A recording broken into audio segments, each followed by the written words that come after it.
Halo teman-teman, hari ini kita akan ngebahas kesalahan trader pemula. Tapi sebelum kita mulai pembahasan hari ini, aku mau ngingetin teman-teman dulu, Pak. Iya. Guys, aku mau ngingetin nih, kalau sekarang di Instagram kita lagi ada sekolah trading MFX atau STM. Jadi, MFX mengundang 6 komika yang mau cari cuan tambahan dari trading forex. Komika ini kita bagi ke dalam 2 tim GJLS dan tim JLS. Tim GJLS terdiri dari Hifzi, Rispo, dan Rigen, sedangkan tim JLS terdiri dari Yuda Keling, Joshua Suherman, dan Arif Brata. Nah, pasti nih kalian udah follow MFX Indonesia buat nggak ketinggalan keseruannya. Oke, segitu aja. Langsung balik ke video. Nah, makanya aku mau denger nih dari Pak Dwi. Waktu dulu jadi pemula tuh ada kesalahan-kesalahan apa supaya teman-teman di rumah nggak mengulangi kesalahan yang sama? Sharing nih ya. Sharing, Pak. Yang pertama, trading tanpa rencana. Trading tanpa rencana, Pak? Ya, tiba-tiba masuk posisi, nggak tahu alasannya kenapa. Malah bisa cuma ikut-ikutan teman gitu ya, Pak ya? Iya. Dan aku yang lebih parah lagi tuh, aku cuma buka aplikasi, asal-asal pencet doang, Pak. Bener-bener nggak ada rencana sama sekali gitu. Itu sama kan sebetulnya tanpa rencana gitu. Dan itu sebenarnya akibatnya kan bisa fatal banget ya, Pak? Fatal. Kalaupun untung ya keberuntungan. Nah, jadinya cuma ngandelin hoki nih. Iya. Oke, kalau gitu yang kedua nih, Pak. Yang kedua, biasanya kita pengen dapat profit yang gede dalam tempo yang cepat, benar nggak? Bener banget. Itu apa ya, trader pemula tuh pasti tuh pas pertama kali mulai trading, semua ngalamin itu. Karena ngerasa ngelihat, apa yang namanya, Pak? Kisah-kisah sukses trader gitu ya. Iya, pengen ngerasa sama. pengen sama, pengen buru-buru dapat profit yang gede-gede gitu, Pak. Ya wajar, tapi salah. Kenyataannya gimana, Pak? Kenyataannya kan harus tahu juga realistis yang terjadi di pasar tuh seperti apa. Contoh, kita trading euro US dollar sekarang. Target untuk rentang menurut data terakhir ada 100 pips. Pergerakan perharian itu 100 pips Ya, Euro USD. rentang 100 pips. Tapi kita tempatkan TP-nya itu di atas 100 pips, 200 pips, 300 pips. Kan nggak masuk akal. Tapi berharap dalam hari itu bisa Selesai gitu kan, nggak masuk akal ya, Pak ya, benar. Selesai 300 pips, nggak masuk akal. Cuma kalau kita ngomongin soal apa ya, ekspektasi yang kegedean nih, Pak, aku juga sering banget apa ya ngelihat orang yang cuma mikirin cuan sama profitnya tapi resikonya enggak. Ya, main ini nggak dipakai. Nah, ini ada hubungan sama kesalahan pemula berikutnya nggak nih, Pak? Ketiga, dia tuh nggak siap rugi.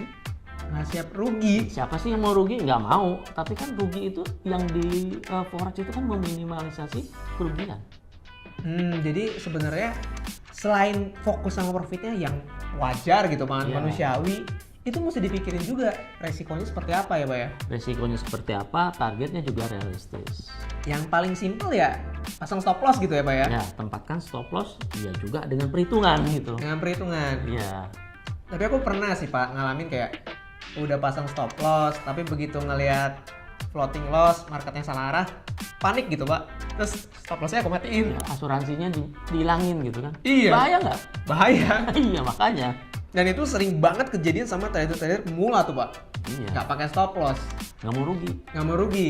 Padahal sebagai trader harusnya mau siap untung, harus siap rugi. Itu namanya antisipasi. Antisipasi. Ya. Oke, ini kita udah 3 kesalahan nih, Pak. Kesalahan yang keempat apa, Pak? Selalu pakai emosi kalau trading. Emosi. Ya, emosi dalam arti kata kalau kita emosi sekarang, masuk lagi, hajar lagi. Oh, Ya, kan? kabarnya sebutannya itu ada, Pak, revenge trading gitu ya, Pak ya? Nah, itu nggak boleh. Nggak Nggak boleh boleh. sama sekali. Haram. Kalau pakai emosi, kita bisa emosi untuk dapetin gede, juga emosi untuk membalas posisi yang kesalahan. Mungkin nih, Pak, buat ngingetin teman-teman di rumah nih, 2 emosi yang paling berbahaya nih di trading itu apa sih? Serakah. Rasa serakah sama Kemudian rasa takut. takut. Takut salah nggak pakai stop loss. Hmm. Ya kan? Serakah. TP-nya dimundur-mundurin. Jadinya untungnya tipis-tipis atau malah jadi loss gitu, Pak ya? Iya, karena kan sebetulnya marketnya itu dinamis. Nggak ada yang tahu 100% harga ke depan mau kemana. Jadi sebagai trader itu harus bisa mengontrol emosi, bukan tanpa emosi, mengontrol emosi. Emosi ya wajar, pasti ada emosi di kita. Mengontrol emosi.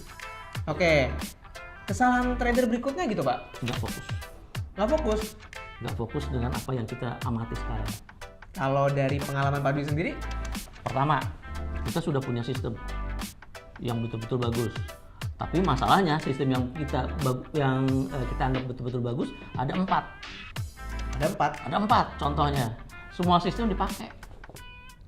Jadi kayak Semua strategi dipakai dalam satu bingkai gitu. di kepalanya tuh ibaratnya menganggap oke, kalau strategi A bisa untung sekian, 100? strategi B 100 lagi? 100 lagi digabungin untungnya 200. Iya, padahal nggak seperti itu. Padahal nggak seperti itu. Yang ada malah begitu strategi-strateginya dicampur-campur, gabungin, Beradu. malah ngaco ya Pak. Malah ngaco. Probabilitasnya malah berubah gitu, Ya, hancur ya Pak. Itu nggak fokus terhadap strategi. Kemudian ada juga nggak fokus terhadap analisis kita sendiri. Gimana tuh Pak? Contoh, kita sudah nyaman di euro US dollar. Ada berita tentang emas. Aduh, tergiur. Ya tergiur, masuk lagi gitu kan. Padahal strategi yang kita laksanakan itu mungkin belum tentu cocok untuk di produk yang lain. Oh, dan ini Pak Dwi juga udah pernah bilang nih, aku inget banget. Kalau kita masih awal-awal, masih pemula, ya fokus dulu aja ke satu produk gitu ya Satu Pak ya. produk dulu yang kita buat nyaman. Yang kita buat nyaman. Kalau dulu Pak Dwi waktu awal-awal banget juga mulai belajar dari Euro USD dulu. Euro USD dulu. Karena apa? Menurut saya gampang dibaca sih dari pergerakan dolar dalam macam teknis tuh betul. Teknis ya. Nanti aja kita bahas. Oke.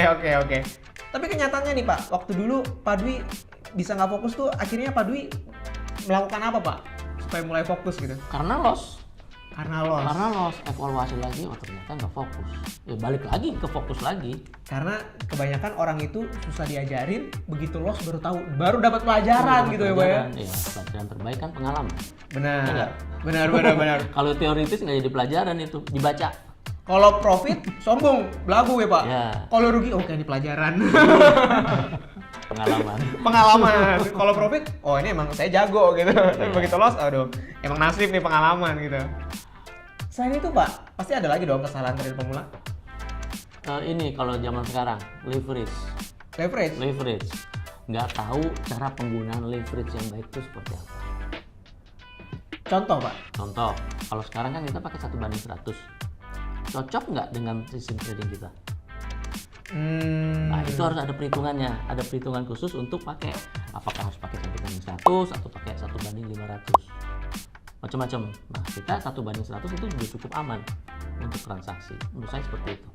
Nah, kalau aku sempat baca-baca juga nih Pak, di kolom komentar YouTube kita, banyak banget yang mention, aduh, leverage 1:100 tuh nggak cukup nih, pengennya lebih besar. Itu salah atau benar tuh Pak? Enggak salah juga, tapi menurut saya kurang tepat. Kurang tepat karena penggunaannya sendiri kan macam-macam. Fungsinya sebagai apa tuh leverage? Kalau transaksinya jangka panjang, saya kira lebih bagus ya pakai leverage 1:100. Oke. Jadinya nih Pak, kalau kita ngomongin soal kesalahan ini nih Pak, sebenarnya balik lagi kunci utamanya adalah untuk jadi trader nih, seperti yang udah kita bahas di video sebelumnya, tahapan untuk sampai jadi trader pro nih, kuncinya itu adalah mau ada belajarnya, mau ada niat seriusnya gitu Pak ya. Proses pembelajaran itu harus ada. Ya kan belajar dari kesalahan-kesalahan orang. Benar, dan bahkan itu aplikasinya bukan cuma di trading aja ya, di segala hal mesti dari awal dulu, belajar dulu. Betul, belajar dulu. Kita sudah punya videonya. Benar, tinggal teman-teman nonton aja nih. Nah, aku juga mau ngingetin teman-teman Pak, supaya nggak ketinggalan video-video seru kayak video ini, subscribe YouTube channel kita. Karena setiap minggunya kita akan keluarin video-video seru ya Pak, Ya. yang ngebahas soal trading forex itu kayak gimana. Ya, dari awal yang gampang dicerna deh. Seperti Ya, pokoknya melek forex itu semudah itu deh. Sip. Terus Pak, satu lagi, aku mau ngingetin teman-teman di rumah. Ini kan kita udah ngejelasin nih soal kesalahan-kesalahan trader pemula. Aku mau ngingetin teman-teman di rumah yang mau coba latihan trading forex itu bisa coba dulu pakai aplikasi kita Trading Demo Pak. Betul. Kalau Trading Demo nanti kalian akan dapetin dana virtual sebesar 10.000 USD. Itu bisa udah cukup banget ya Pak ya. Cukup. Nah, oke, sekian pembahasan kita hari ini. Sampai jumpa dari Albert. Saya Dwi. Dadah.